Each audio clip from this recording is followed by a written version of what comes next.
ನಮಸ್ಕಾರ, ಎಲ್ಲರಿಗೂ ಕನ್ನಡತಿ ಅಡುಗೆ ಚಾನಲ್ಗೆ ಸ್ವಾಗತ. ರವೆಯಿಂದ ನೀವು ಉಪ್ಪಿಟ್ಟು, ರವೆ ದೋಸೆ, ಏನೋ ಹೊಸ ಹೊಸ ಬ್ರೇಕ್ಫಾಸ್ಟ್ ರೆಸಿಪಿಗಳನ್ನ ಟ್ರೈ ಮಾಡಿರ್ತೀರಿ. ಇವತ್ತು ನಾನೊಂದು ಹೊಸ ರೆಸಿಪಿಯನ್ನು ಮಾಡಿ ತೋರಿಸ್ತಾ ಇದ್ದೀನಿ ರೀ. ಈಸಿನೂ ಟೇಸ್ಟಿನೂ, ಹೆಲ್ದಿಯಾಗಿನೂ ಮಾಡ್ತಾಯಿದ್ದೀನಿ, ಕಡಿಮೆ ಎಣ್ಣೆ ಬಳಸಿನೂ ಮಾಡ್ತಾಯಿದ್ದೀನಿ. ಒಂದೇ ಥರದ ಬ್ರೇಕ್ಫಾಸ್ಟ್ ತಿಂದು ಬೋರ್ ಆಗಿತ್ತಂದರೆ ಈ ಹೊಸ ರೆಸಿಪಿಯನ್ನು ಖಂಡಿತನೂ ಟ್ರೈ ಮಾಡಿ ನೋಡಿರಿ. ಇವತ್ತು ನಾನು ಯೂಸ್ ಮಾಡೋ ಇಂಗ್ರೀಡಿಯೆಂಟ್ಸ್ ಅಂತೂ ಆಲ್ರೆಡಿ ನಿಮ್ಮ ಕಿಚನ್ದಾಗಿದ್ದೇ ಇರ್ತಾವೆ. ಎಲ್ಲರಿಗೂ ತುಂಬಾ ಇಷ್ಟ ಆಗ್ತದೆ ರೀ ಇದು. ಈ ಒಂದು ಮಿಕ್ಸಿ ಜಾರಿಗೆ ನಾನು 1 ಬಟ್ಲಾಗಷ್ಟು ಸಣ್ಣ ರವೆ, ಏನು ಉಪ್ಪಿಟ್ಟು ರವೆ ಅಂತ ಕರಿತೀವಲ್ಲ ರೀ, ಇದು ಇದ್ರಷ್ಟೇ ಮಿಕ್ಸಿಗೆ ಹಾಕೋರಿ. ಚಿರೋಟಿ ರವೆ ಇದ್ರೆ ಅದನ್ನು ಹಾಗೇನೆ ತೊಗೋರಿ. ಇದು ಸ್ವಲ್ಪ ಚಿರೋಟಿ ರವೆಗಿಂತ ದಪ್ಪ ಇರ್ತದೆ ಅಂಥೇಳಿ ನಾನು ಇದನ್ನೊಂದು ಸ್ವಲ್ಪ ಮಿಕ್ಸಿಗೆ ಹಾಕಿ ತೊಗೋತೀನಿ ರೀ. ಈಗ ಇದನ್ನು ಗ್ರೈಂಡ್ ಮಾಡ್ಕೊತೀನಿ ರೀ. ನೋಡಿ, ಇದು ಈಗ ಗ್ರೈಂಡಾಗಿ ರೆಡಿ ಆಗ್ಯದ ರೀ. ಇದು ಇದ್ರಷ್ಟೇ ಮಿಕ್ಸಿಗೆ ಹಾಕೋರಿ. ಇದನ್ನು ನಾನು ಆಮೇಲೆ ಯೂಸ್ ಮಾಡ್ತೀನಿ ಅನ್ಕತಕ ಇದನ್ನು ಸೈಡಿಗೆ ಇಡ್ತೀನಿ ರೀ. ಈಗ ಒಂದು ಪ್ಯಾನ್ಗೆ ನಾನು ಯಾವ ಬಟ್ಲೆ ರವೆ ತೊಗೊಂಡಿನಲ್ರಿ ಅದರಲ್ಲೇ 2 ಬಟ್ಲಾಗಷ್ಟು ನೀರನ್ನು ಹಾಕ್ತಾಯಿದ್ದೀನಿ. ಅಂದರೆ 1 ರವೆಗೆ 2 ನೀರನ್ನು ಹಾಕಿರಿ. ರುಚಿಗೆ ತಕ್ಕಷ್ಟು ಉಪ್ಪು, 1 ಸ್ಪೂನಾಗಷ್ಟು ಎಣ್ಣೆಯನ್ನು ಹಾಕ್ತಾಯಿದ್ದೀನಿ ರೀ. ಈಗ ಇದನ್ನು ಮಿಕ್ಸ್ ಮಾಡ್ತೀನಿ ರೀ. ಉಪ್ಪು ಕರಗಲಿ ಮತ್ತು ಇದು ನೀರು ಕುದಿ ಬರಲಿ ರೀ.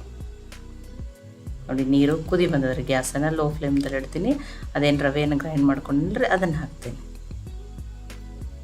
ನೋಡಿ, ಈಗ ಇದನ್ನು ನೀಟಾಗಿ ಅದ್ರ ಜೊತೆ ಮಿಕ್ಸ್ ಮಾಡೋಣ್ರಿ. ನೋಡಿ, 1 ಬಟ್ಲ್ ರವೆಗೆ 2 ಬಟ್ಲಾಗಷ್ಟೇ ನೀರನ್ನು ಹಾಕಿರಿ. ನೋಡಿ, ಅದನ್ನು ಚೆನ್ನಾಗಿ ಮಿಕ್ಸ್ ಮಾಡೋದು. ನೋಡಿ, ಈ ರೀತಿ ಪಾತ್ರೆ ತಳ ಬಿಡೋವರೆಗೂ ಅದನ್ನು ಬೇಯಿಸ್ಕೊರಿ. ನೋಡಿ, ಇಷ್ಟು ಕರೆಕ್ಟಾಗಿ ರೆಡಿ ಆಗಿದ್ರೆ ಸಾಫ್ಟ್ ಆಗಿದೆ. ಗ್ಯಾಸನ್ನು ಆಫ್ ಮಾಡೀನಿ. ಇದನ್ನು ಸೈಡಿಗೆ ಇಡ್ತೀನಿ. ಒಂದು ಸ್ವಲ್ಪ ಹೊತ್ತು ಆರಲಿ, ನಾನು ಇದನ್ನು ಆಮೇಲೆ ಯೂಸ್ ಮಾಡ್ತೀನಿ ರೀ. ಇನ್ನೊಂದು ಪ್ಯಾನ್ಗೆ ನಾನು 1 ಸ್ಪೂನಾಗಷ್ಟು ಎಣ್ಣೆಯನ್ನು ಹಾಕ್ತಾಯಿದ್ದೀನಿ ರೀ. ಎಣ್ಣೆ ಕಾಯಲಿ ರೀ. ಎಣ್ಣೆ ಕಾಯ್ದ್ಮೇಲೆ 1 ಸ್ಪೂನಾಗಷ್ಟು ಜೀರಿಗೆನ ಹಾಕ್ತಾಯಿದ್ದೀನಿ. ಜೀರಿಗೆ ಫ್ರೈ ಆಗಲಿ ರೀ. ಜೀರಿಗೆ ಫ್ರೈ ಆದಮೇಲೆ 1 ಈರುಳ್ಳಿಯನ್ನು ಸಣ್ಣದಾಗಿ ಕಟ್ ಮಾಡಿ ಹಾಕ್ತಾಯಿದ್ದೀನಿ ರೀ. 3 ಮೆಣಸಿನ್ಕಾಯಿ ಹಾಕ್ತಾಯಿದ್ದೀನಿ. ಖಾರ ನೀವು ನೋಡ್ಕೊಂಡು ಹಾಕೋರಿ. ತುಂಬ ಖಾರ ಬೇಡಂದ್ರೆ 2 ಮೆಣಸಿನ್ಕಾಯನ್ನೇ ಹಾಕಿರಿ. ಆ ಈರುಳ್ಳಿಯನ್ನು ಹಸಿ ವಾಸನೆ ಹೋಗೋವರೆಗೂ ಸಾಫ್ಟ್ ಆಗೋವರೆಗೂ ಬೇಯಿಸ್ಕೊತೀನಿ ರೀ. ಕಲರ್ ಏನು ಚೇಂಜ್ ಆಗೋದು ಬೇಡ. ಹೈ ಫ್ಲೇಮ್ದಲ್ಲಿ ಇಟ್ಟು ಒಂದು 2 ನಿಮಿಷ ಆಗಷ್ಟು ಬೇಯಿಸ್ಕೊಂಡಿದ್ದೀನಿ ರೀ ನಾನು. ನೋಡಿ, ಈಗ ಈರುಳ್ಳಿ ಸಾಫ್ಟ್ ಆಗಿದೆ. ಇಲ್ಲಿ 1 ಸ್ಪೂನಾಗ ಜಿಂಜರ್ ಗಾರ್ಲಿಕ್ ಪೇಸ್ಟನ್ನು ಹಾಕ್ತಾಯಿದ್ದೀನಿ. ಅದನ್ನು ಹಸಿ ವಾಸನೆ ಹೋಗೋವರೆಗೂ ಬೇಯಿಸ್ಕೊಳ್ಳೋಣ ರೀ. ನೋಡಿ, ಈಗ ಜಿಂಜರ್ ಗಾರ್ಲಿಕ್ ಪೇಸ್ಟನ್ನು ಬೇಯ್ದವ್ರಿ. ಇದಕ್ಕೆ ನಾನಿಲ್ಲಿ ಒಂದು 2 ಬಟ್ಲಾಗಷ್ಟು ಸಣ್ಣದಾಗಿ ಕ್ಯಾಬೇಜನ್ನು ಕಟ್ ಮಾಡಿ ಹಾಕ್ತಾಯಿದ್ದೀನಿ ರೀ. ಮತ್ತು ನಿಮ್ಗೆ ಯಾವ ವೆಜಿಟೇಬಲ್ಸ್ ಇಷ್ಟನೋ ಆ ವೆಜಿಟೇಬಲ್ಸನ್ನು ನೀವು ಹಾಕ್ಬೋದು. ಮತ್ತು ಕ್ಯಾಬೇಜ್ ಇದ್ದತ್ತೇನೆ ಏನಿಲ್ಲ, ನೀವು ಆಲೂಗಡ್ಡೆ ಸ್ಟಫಿಂಗು ಮಾಡ್ಕೋಬೋದು ಅಥವಾ ಪನ್ನೀರ್ ಸ್ಟಫಿಂಗ್ ಆದ್ರೂ ಮಾಡ್ಕೋಬೋದು. 1 ಕ್ಯಾರೆಟನ್ನು ತುರಿದ್ಬಿಟ್ಟು ಹಾಕ್ತಾಯಿದ್ದೀನಿ ರೀ. ಇಲ್ಲಿ ಪೀಸ್ ಹಾಕ್ಬೋದು, ಕ್ಯಾಪ್ಸಿಕಮ್ ಹಾಕ್ಬೋದು, ರುಚಿಗೆ ತಕ್ಕಷ್ಟು ಉಪ್ಪು. ಮತ್ತು ವೆಜಿಟೇಬಲ್ಸ್ ಹಾಕಿದ್ಮೇಲೆ ಉಪ್ಪು ಹಾಕೋದ್ರಿಂದ ವೆಜಿಟೇಬಲ್ಸು ಬೇಗನೆ ಸಾಫ್ಟ್ ಆಗ್ತಾವೆ ರೀ. ಈಗ ಆ ಉಪ್ಪನ್ನು ವೆಜಿಟೇಬಲ್ಸ್ ಜೊತೆ ಮಿಕ್ಸ್ ಮಾಡ್ಕೊಂಡಿದ್ದೀನಿ. ಈಗ ಮುಚ್ಚಿ ಲೋ ಫ್ಲೇಮ್ದಲ್ಲಿಟ್ಟು 2 ನಿಮಿಷ ಬೇಯಿಸ್ಕೊತೀನಿ ರೀ. ನೋಡಿ, 2 ನಿಮಿಷ ಆದಮೇಲೆ ನೋಡಿ ಕ್ಯಾಬೇಜು ಎಲ್ಲ ಸಾಫ್ಟ್ ಆಗ್ಯದ್ರಿ ಮತ್ತಷ್ಟು. ನೋಡಿ, ಈಗ ಮಸಾಲೆಗಳನ್ನು ಹಾಕ್ತೀನಿ. ಮಸಾಲೆಗಾಗಿ 1 ಸ್ಪೂನಾಗಷ್ಟು ಧನಿಯಾ ಪೌಡ್ರನ್ನ ಹಾಕ್ತಾಯಿದ್ದೀನಿ ರೀ. 1 ಸ್ಪೂನಾಗಷ್ಟು ರೆಡ್ ಚಿಲ್ಲಿ ಪೌಡ್ರ್ ಹಾಕ್ತಾಯಿದ್ದೀನಿ. ಹಸಿಮೆಣ್ಸಿನ್ಕಾಯಿ ಹಾಕಿರೋದನ್ನ ಖಾರ ನೀವು ನೋಡ್ಕೊಂಡು ಹಾಕೋರಿ. 1 ಸ್ಪೂನಾಗಷ್ಟು ಗರಂ ಮಸಾಲ. ಇಲ್ಲಿ ನೀವು ಪಾವ್ ಭಾಜಿ ಮಸಾಲನೂ ಹಾಕ್ಬೋದು. 1 ಸ್ಪೂನಾಗಷ್ಟು ಚಾಟ್ ಮಸಾಲ ಹಾಕ್ತೀನಿ. ಚಾಟ್ ಮಸಾಲ ಇಲ್ಲಾಂದ್ರೆ ನೀವು 1 ಸ್ಪೂನಾಗಷ್ಟು ನಿಂಬೆ ರಸನಾದ್ರೂ ಹಾಕಿರಿ. ಈ ಮಸಾಲೆಗಳನ್ನ ಲೋ ಫ್ಲೇಮ್ದಲ್ಲಿಟ್ಟೇ ಬೇಯಿಸ್ಕೊತೀನಿ ರೀ. ಲೋ ಫ್ಲೇಮ್ದಲ್ಲೇ ಒಂದು 2 ನಿಮಿಷ ಆಗಷ್ಟು ಬೇಯಿಸ್ಕೊತೀನಿ ರೀ. ಮಸಾಲೆ ಎಷ್ಟು ಚೆನ್ನಾಗಿ ಬೇಯ್ತದ ಸ್ಟಫಿಂಗ್ನೂ ಅಷ್ಟು ಚೆನ್ನಾಗಿ ಆಗ್ತದೆ ರೀ. ನೋಡಿ, ಈಗ ಇದು ಬೇಯ್ದವ ರೀ. ಇದಕ್ಕೆ ನಾನು ಬೈಂಡಿಂಗ್ ಸಲುವಾಗಿ 1 ಸ್ಪೂನಾಗಷ್ಟು ಕಡಲೆ ಹಿಟ್ಟು ಅಥವಾ ಕಡಲೆಬೇಳೆ ಹಿಟ್ಟನ್ನು ಹಾಕ್ತಾಯಿದ್ದೀನಿ ರೀ. ಈಗ ಇದನ್ನು ಮಿಕ್ಸ್ ಮಾಡೋಣ ರೀ. ಮತ್ತು ಲೋ ಫ್ಲೇಮ್ದಲ್ಲಿಟ್ಟಿನ ಒಂದು 2 ನಿಮಿಷ ಬೇಯಿಸ್ಕೊತೀನಿ ರೀ. ಆ ಕಡಲೆ ಹಿಟ್ಟಿನ ಹಸಿ ಅಂಶ ಹೋಗ್ಬೇಕು ರೀ. ಆ ಕಡಲೆ ಹಿಟ್ಟನ್ನು ಹುರಿದಂಗೆ ಆಗಬೇಕು. ಆವಾಗ ಟೇಸ್ಟ್ ಚೆನ್ನಾಗಿ ಬರ್ತದೆ ರೀ. ಅದು ಹುರಿದ್ಮೇಲೆ ಒಂದು ಸ್ವಲ್ಪ ಕೊತ್ತಂಬರಿ ಸೊಪ್ಪನ್ನು ಹಾಕೋತಾ ಇದ್ದೀನಿ. 1 ಸ್ಪೂನಾಗಷ್ಟು ಪಿಜ್ಜಾ ಸಾಸನ್ನು ಹಾಕ್ತಾಯಿದ್ದೀನಿ. ನೀವು ಅಥವಾ ಟೊಮ್ಯಾಟೊ ಸಾಸನ್ನಾದರೂ ಹಾಕ್ಬೋದು. ಇಲ್ಲ 2, ಇಲ್ಲಾಂದ್ರೆ ನೀವು ಒಂದು ಅರ್ಧ ಸ್ಪೂನಾಗ ಸಕ್ಕರೆನ ಹಾಕಿರಿ. ಅದು ಟೇಸ್ಟ್ ಚೆನ್ನಾಗಿ ಬರುತ್ತೆ. ಈಗ ಸಾಸು ಕೊತ್ತಂಬರಿ ಎಲ್ಲನೂ ಚೆನ್ನಾಗಿ ಮಿಕ್ಸ್ ಮಾಡ್ಕೊಂಡಿದ್ದೀನಿ. ಈಗ ಸ್ಟಫಿಂಗ ರೆಡಿ ಆಗಿದೆ. ನಾನು ಗ್ಯಾಸನ್ನು ಆಫ್ ಮಾಡ್ತೀನಿ. ಇದನ್ನು ಆರಲಿ. ಇದನ್ನು ಅನ್ಕತಕ ಸೈಡಿಗೆ ಇಡ್ತೀನಿ. ಈಗ ನೋಡಿರಿ, ರವೆ ಅರೆದ್ರಿ. ನೋಡಿ, ಕೈಗೆ ಎಣ್ಣೆ ಹಚ್ಚಿಕೊಂಡು ಇದನ್ನು ಚೆಂದಾಗಿ ನಾದ್ಕೊರಿ. ಭಾರ ಹಾಕಿ ಚೆಂದಾಗಿ ನಾದೋದ್ರಿಂದ ತುಂಬಾ ಸಾಫ್ಟ್ ಆಗ್ತದೆ. ನೋಡಿ, ಭಾರ ಹಾಕಿ ಚೆಂದಾಗಿ ನಾದ್ರಿ ಅದನ್ನು. ನೋಡಿ, ಎಷ್ಟು ನಾದ್ತೀರ ಅಷ್ಟು ಸಾಫ್ಟ್ ಆಗ್ತದೆ ಅದು. ನೋಡಿ ನೋಡಿ ಎಷ್ಟು ಚೆನ್ನಾಗಿ ಎಷ್ಟು ಸಾಫ್ಟ್ ಬಂದದ ನೋಡಿರಿ. ನೋಡಿರಿ, ಈ ರೀತಿಯೇ ಆಗ್ಬೇಕು ರೀ. ಇದು ಕರೆಕ್ಟಾಗಿ ರೆಡಿ ಆಗ್ಯದ್ರಿ. ಈಗ ಇಲ್ಲಿ ಸ್ವಲ್ಪ ನಾನು ಹಿಟ್ಟನ್ನು ತೊಗೋತೀನಿ ರೀ.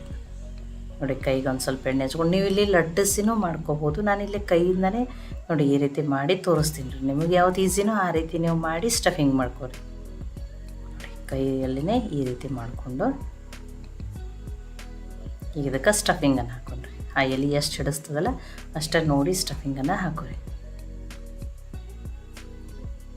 ನಿಮಗೆ ಆಲೂಗಡ್ಡೆ ಸ್ಟಫಿಂಗ್ ಇಷ್ಟ ಅಂದ್ರೆ ಅದನ್ನು ಮಾಡ್ಕೊರಿ, ಪನ್ನೀರ್ ಮಾಡ್ಕೊರಿ. ನಿಮಗೆ ಇನ್ನೂ ಹೆಲ್ದಿ ಆಗಿಸ್ಬೇಕು, ನಿಮಗೆ ಯಾವ ವೆಜಿಟೇಬಲ್ಸ್ ಇಷ್ಟನೋ ಆ ವೆಜಿಟೇಬಲ್ಸ್ ಹಾಕೋರಿ, ಅಥವಾ ಮನೆಯಲ್ಲಿ ಬರೀ ಯಾವ ವೆಜಿಟೇಬಲ್ಸ್ ಅದಾವಲ್ಲ ಆ ವೆಜಿಟೇಬಲ್ಸ್ ಅಷ್ಟನ್ನೇ ಮಾಡ್ಕೊರಿ. ನೋಡಿ ಈ ರೀತಿ ಪ್ಯಾಕ್ ಮಾಡಿಕೊಂಡು ನೋಡಿರಿ ಈ ರೀತಿ ಮಾಡ್ಕೊರಿ.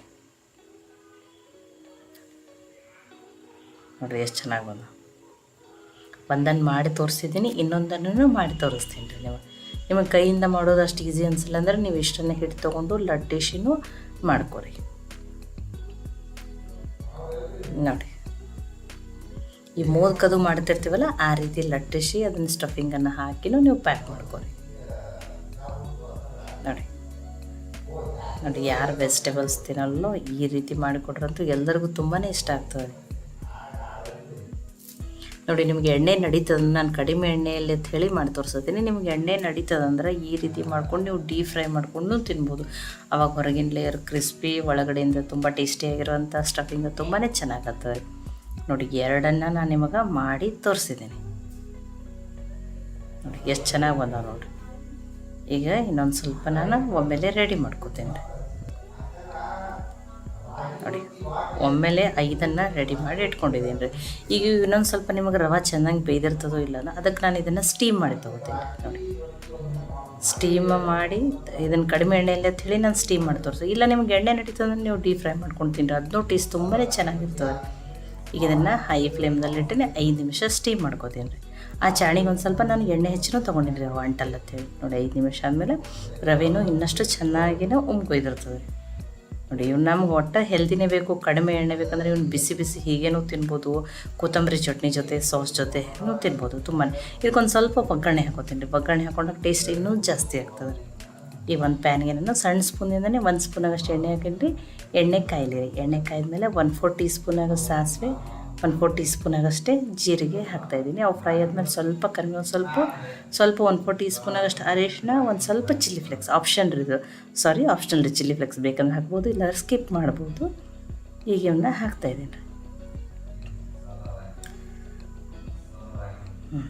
ಈ ರೀತಿ ಮತ್ತು ಬೇಯಿಸ್ಕೊಳ್ಳೋದ್ರಿಂದ ಸ್ವಲ್ಪ ಮೇಲಿನ ಲೇಯರು ಕ್ರಿಸ್ಪಿಯಾಗಿನೂ ಟೇಸ್ಟ್ ಚೆನ್ನಾಗಿ ಬರ್ತದೆ. ನೋಡಿ ಅರಿಶಿನ ಕಲರ್ನು ಚೆನ್ನಾಗಿ ಬರ್ತದೆ ಅಂಥೇಳಿ ಹಾಕೀನಿ ರೀ ನಾನು. ನೋಡಿ ಎರಡೂ ಸೈಡನ್ನು ಚೆನ್ನಾಗಿ ಮಸಾಲೆನೂ ಸ್ವಲ್ಪ ಅಂಡಂಗೆ ಚೆನ್ನಾಗಿ ಬೇಯಿಸ್ಕೊಂಡ್ರಿ. ನೋಡಿ ಈ ರೀತಿ ಮಾಡೋದ್ರಿಂದ ಕ್ರಿಸ್ಪಿ ಆಗ್ತಾವೆ ರೀ, ಟೇಸ್ಟು ಚೆನ್ನಾಗತ್ತವೆ. ಇಲ್ಲ ನಮಗೆ ಎಣ್ಣೆನೇ ಬೇಡ ಅಂದ್ರೆ ನೀವು ಹಾಗೇ ಸ್ಟೀಮ್ ಮಾಡಿದ್ಮೇಲೆ ಬಿಸಿ ಬಿಸಿ ಹೀಗೇ ತಿನ್ನಿರಿ. ನೋಡಿ ಈಗ ಗ್ಯಾಸನ್ನು ಆಫ್ ಮಾಡ್ತೀನಿ. ಬಿಸಿ ಬಿಸಿ ರವೆಯಿಂದ ಮಾಡಿರೋ ಹೊಸ ಥರದ ಬ್ರೇಕ್ಫಾಸ್ಟು ರೆಡಿ ಆಗಿದೆ.